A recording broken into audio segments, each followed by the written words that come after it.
Hello everybody, in this video I'm going to present you the new SpriteHelper 2.0 tools. So let me create a new document and choose my engine. In this tutorial video I'm gonna use Cocos 2D, but you can use whatever engine you want. The usage of SpriteHelper is the same, only how you load the data in your game engine differs, but that information can be found on the documentation page on the website, so make sure you check that. So when you create a new document, you have to choose which devices you want to support. So you can use one of the available presets or add multiple devices as you need it. As you can see, you cannot have a device that has the same suffix as the other, because when the images are generated, you don't want these images to be overwritten by each other. So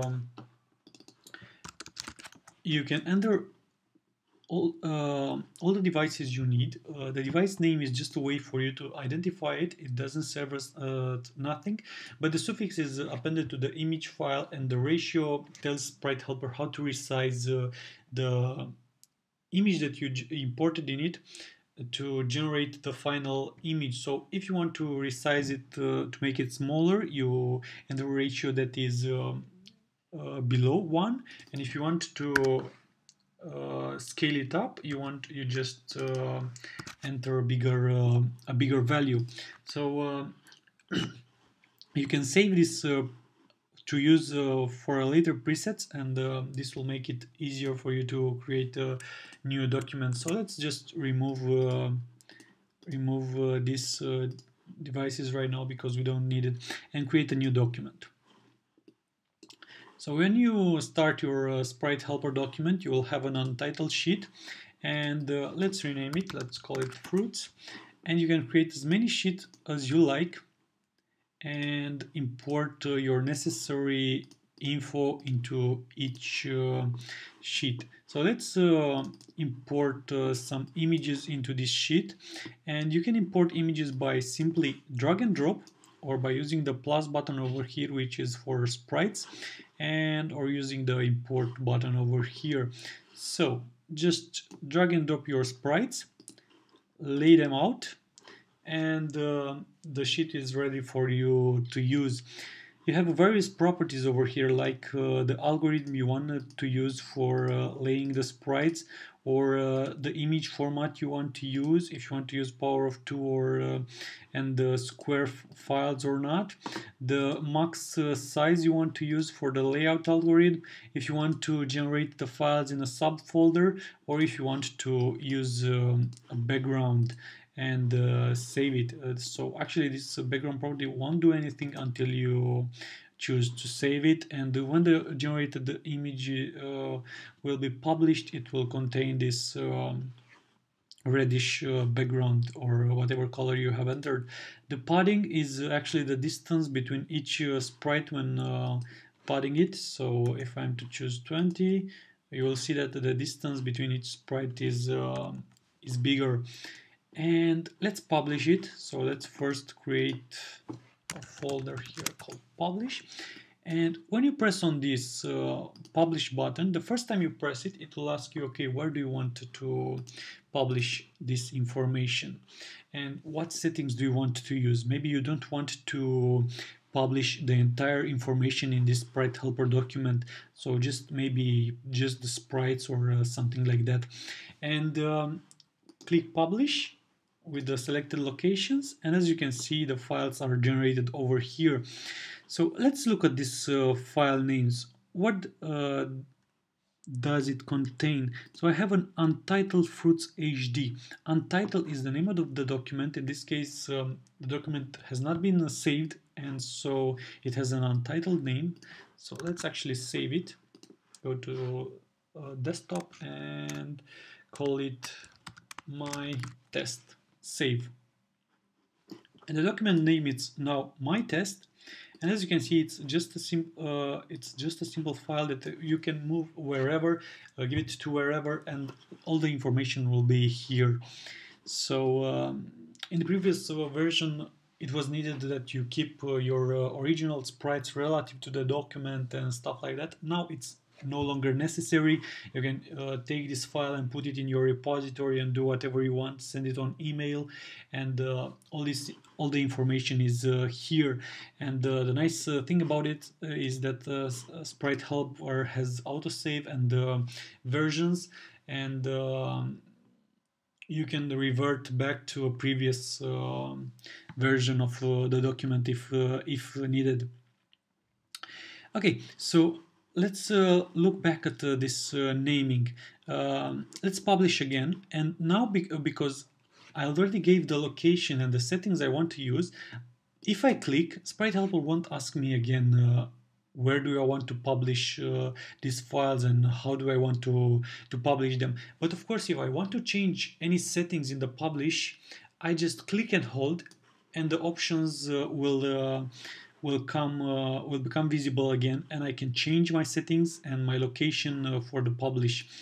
Let's actually remove all this information over here because I've changed the document name. And now if I publish, I'll have my test, which is the document name, fruits, which is the sheet name, okay, and iPad HD, iPad HD, and no suffix over here for each image that was generated based on the supported device from the document settings. And as you can see, the iPad HD contains the images I just imported in the original size. No resizing was done. And let's open this file and look at the size. It has 3274 in height, and the smallest one, which is scaled down by scaled down 4 times, it has 820. Okay, so this is how a Retina support works, and this is how the sprites are generated and renamed. Okay, cool options over here when you're publishing your information is to test image suffixes so that you can test that the Retina support is working on your engine. So just click this, publish, and if I look in the image file right now, as you can see, the image suffixes has been appended on each sprite, and now I will know that the Retina is working in my engine, or it may not work, and then I will have to investigate why it doesn't work. Okay, so this is a nice little feature that will help you test your code. And now let's move to the sprites properties section. Let's select a sprite or multiple sprites. In some cases you can edit multiple properties at the same time, and you can choose to rotate it or trim it or not. But let's import some other sprites. Let's remove this sheet and import these sprites over here. Let's lay them out, and let's see what this trimming is. So if I am to zoom in on this sprite, you see this empty space over here. So this black outline represents the original image size, and SpriteHelper has removed this empty space, and it is represented by this red outline.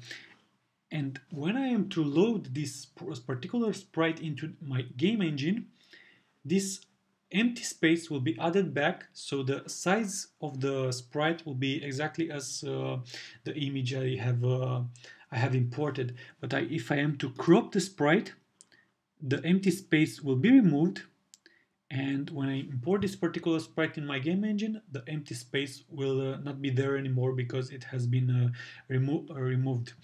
The rotated, it's actually used to make the sheet size smaller. In SpriteHelper will see how it can create the smallest possible image size, and will use or not use rotation. And of course, if you want to pack your sprite manually, you can choose rotation or not. Some engines do not use rotation, don't know how to handle the rotated sprites, and this option might be disabled. Okay, the position is just the position in the sprite in the sheet, and it's just a way for you to lay out sprites manually. In-game properties like color, tint, opacity, and tag are just properties that are visible in the game engine, and more about this info can be found in the documentation. These two tools, breaking pieces and breaking equal pieces, I will demonstrate right now.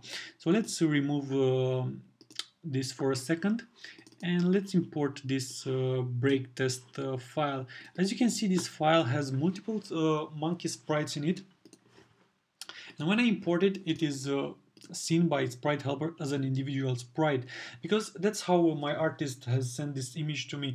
He didn't send each sprite into individual image files, but it has sent all of them into one big image file. But I need this each of these sprites individually so I can use them in my game. So to do that, I'm just gonna select the sprite and break into pieces. I will be asked if I really want to do that, and I will say yes.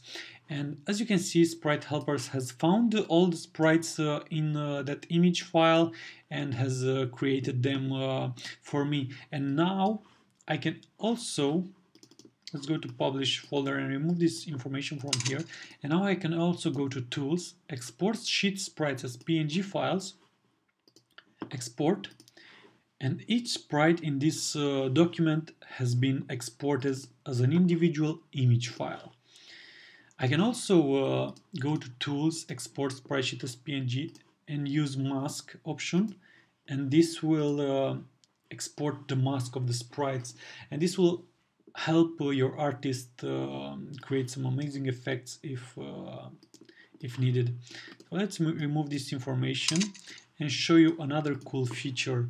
Let's remove this and let's use this option. Let's imagine that I have imported some sprites previously. I have used this document many times, but I have to change something in my sprites. Something doesn't look right, so my artists have done a revision on them and fixed some stuff. I don't want to create a new document all over again and set up all those informations like physics, collision, and all other stuff that is needed. So for that I can do it in multiple ways. So I have prepared here some files that have been touched by me, and I put an X on them to show you that it's actually a different file.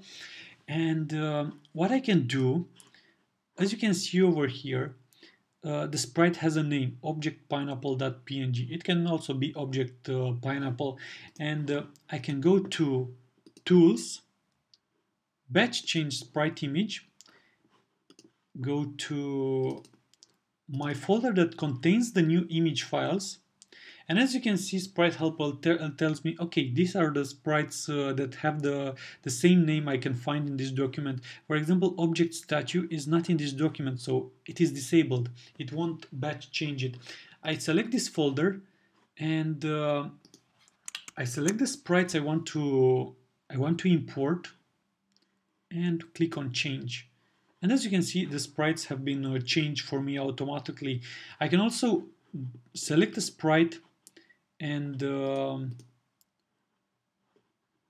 go to this over here and change only that sprite. In this case, I can use a different image file entirely. Change it, and the sprite has been changed. And as you can see, I have different files. I can change the sprite entirely, so the sprite property will be the same, but the image file will be different. And that's how I can update a document with new revision of my image assets. And now if I publish, I will have new improved images. Okay, so I have presented you the break into pieces and the batch change functionality. Let's tell you about the break into equal pieces functionality. So if I am to go over here and take this image file, this is an image file that is used in a tile-based game, but maybe you don't want to use a tile based game engine, and maybe you want to export each of these individual sprite into a single image file, or you may want to use it in your game engine as an individual sprite. um, and you may also want to remove this black line that separates each sprite. So to do that, I'm selecting the sprite, go here, and I want to say that I'm breaking this into 8 vertical pieces and 6 horizontal pieces. And if I'm to zoom in, you will see that this black outline is still there. And if I am to break the sprites, this particular sprite, for example, this particular section will contain this black outline. So for that, I'm going to add a border. And if I add this border, as you can see, the black outline is removed. And I'm going to press on the break. I will be asked if I really want to do this. I will break, and as you can see, each section in that image file has been breaked, and now each section represents an individual image file. And of course, I can go to export sprite sheet as PNGs, go to my publish folder and export each sprite as an individual image, and then I can use it in my game engine. I can publish this and use each image in my game engine as needed. Let's remove this and tell you about another great feature in the sprite sheet editor. So let's remove this and go to the pixel art test. So when you resize a sprite, in certain conditions, the smallest the sprites that are resized down or even up will lose the quality, because that's how resizing works. It merges pixels that are near each other into another pixel with the approximate color, and that's how it creates a new image. So actually, this is not the good image. Let's remove this and let's open this 512 image size. It looks crisp and beautiful. No noise in this image whatsoever. And if I am to open this pixel 64, this is an image with 64 by 64 size, and as you can see, it looks really nice, because the artist has sent this image file that contains this resized sprite and has retouched this sprite to look really good on the 64 by 64 size. So if I am going to look at the size, it's 64 by 64. Okay, so what happens if I am to resize this image? Let's copy this, open it. And as you can see, it's 512 by 512. And if I'm to resize it to 64 by 64, I'm just doing this to demonstrate.